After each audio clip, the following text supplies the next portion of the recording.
Um, so, my name is Shai. I was born in New York, in Manhattan. Don't hold it against me. There's nothing I can do about it. I moved to Israel when I was 2 years old with my family. I've lived most of my life in Jerusalem, a special ops unit called the Hillel Givati. It's a reconnaissance unit of the Givati Brigade. It's an infantry brigade. Most of my service was in the Gaza Strip, right over here. In the West Bank, in Lebanon during the war in 2006, and in the southern Israel-Egyptian border. I served for 4 years because I was an officer. So I just wanted to share with you some personal stories of my own, so that might be able to illustrate how the reality is. The first story I want to share with you took place in Sajaiye. Sajaiye is a suburb of Gaza City, just about here. And I was walking with my squad, my team that I'm in charge of. We're walking down the alleyway when suddenly we hear gunshots. We get closer and to see, what's going on. And as I get closer, I get to the corner and I see a different platoon of the IDF across the street who are being shot at. I see that they're being shot out of a window across the street. And one would think, right, what's the right thing to do? Like, what are you meant to do? You have your fellow soldiers who are being shot at. You want to try to eliminate the threat.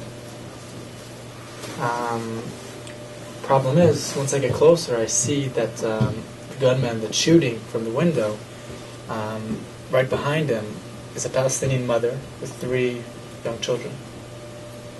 So what do? By now you should have made up your mind, right? Because there are bullets flying all over the place and people are getting shot and killed. And here I am, 22 or 23-year-old at the time, and this is the amount of responsibility that's on my shoulders and what I have to, the decisions that I have to make. But the way it works is, the missiles launch from the Gaza Strip, and once it's launched, an alarm goes off, and you have 15 seconds to run to the nearest bomb shelter. Okay? So just picture this. You're walking here on campus, right? Coming back from a football game, or, just grab a bite to eat at the cafeteria or whatever, and then suddenly the siren goes off. And you have 15 seconds to run to the nearest bomb shelter. Okay? The main issue here is that what Hamas does, Hamas is a worldwide known terrorist organization, right? And what they do is they draw the IDF soldiers into highly populated areas, thus increasing the likelihood of collateral damage. Okay? Like the example that I just gave you before of that story. Okay, they do it all the time. In 2008 in Kasled, the first thing Hamas did was move their headquarters to the basement of a hospital in Gaza. They didn't just attack. They flew above and sent leaflets saying in Arabic that in 2 hours we're going to attack this building. We know that it belongs to Hamas, that they have training here, or they produce the missiles, whatever it is. Beware. So this is one of Israel's attempts to try to minimize collateral damage. But what happens is the opposite. Hamas brings in civilians, women and children, and brings them up to the rooftops. Okay? I have several friends who are pilots in the Israeli Air Force, and they tell me, and they just see it. They see it happening. And then what do? Of course, once the roof is filled with women and children, we don't attack. But the environment is filled with misinformation about Israel and about the conflict.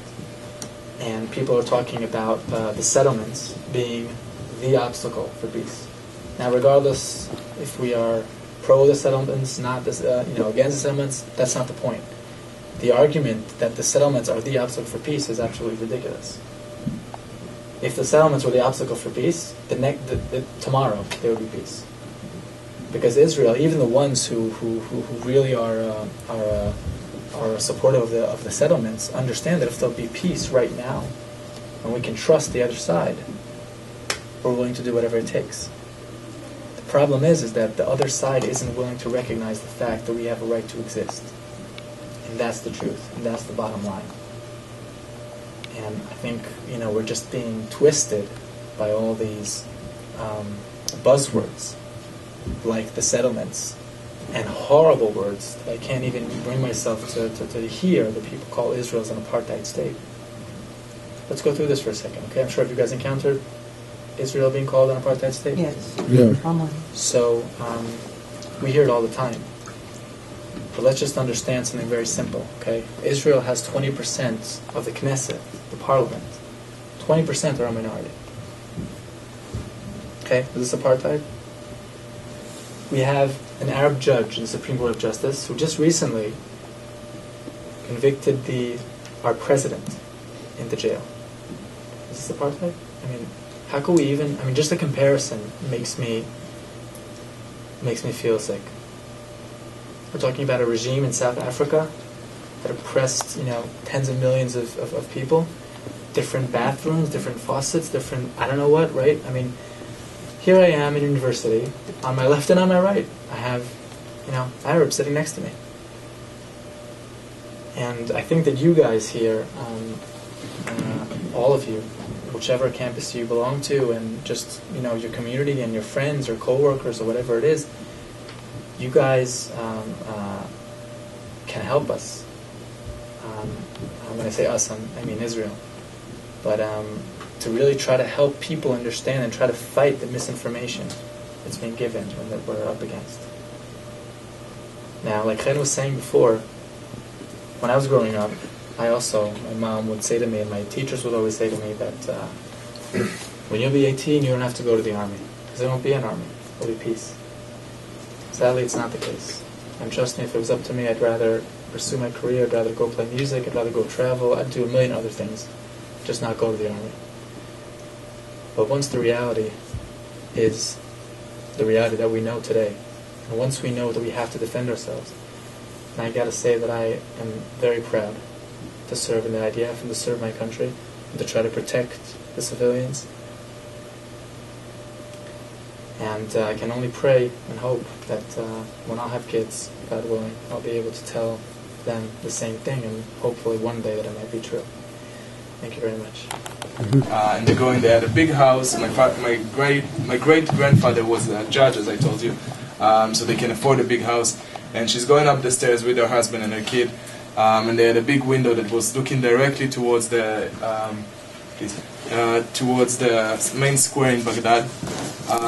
And she's looking there, and she's seeing bodies being hanged, and she's recognizing the body of her dad.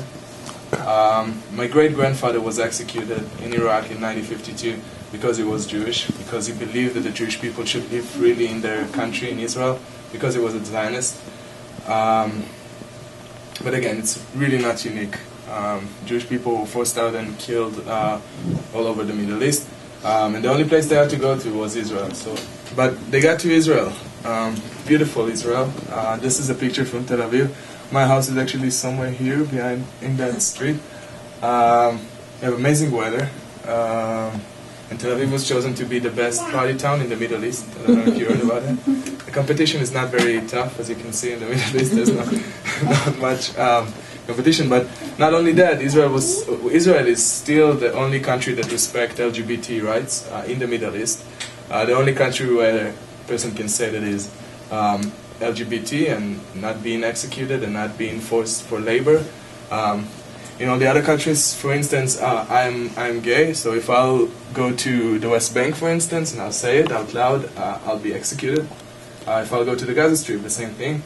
I think that in Saudi Arabia, I'll be forced to do labor work. In Sudan as well, I'll be forced to do labor to redeem my sins. But this is me from Tel Aviv. Because when I was 18, while most people in the world is thinking which university or college will suit them the best, I had to think of which army unit will suit me the best.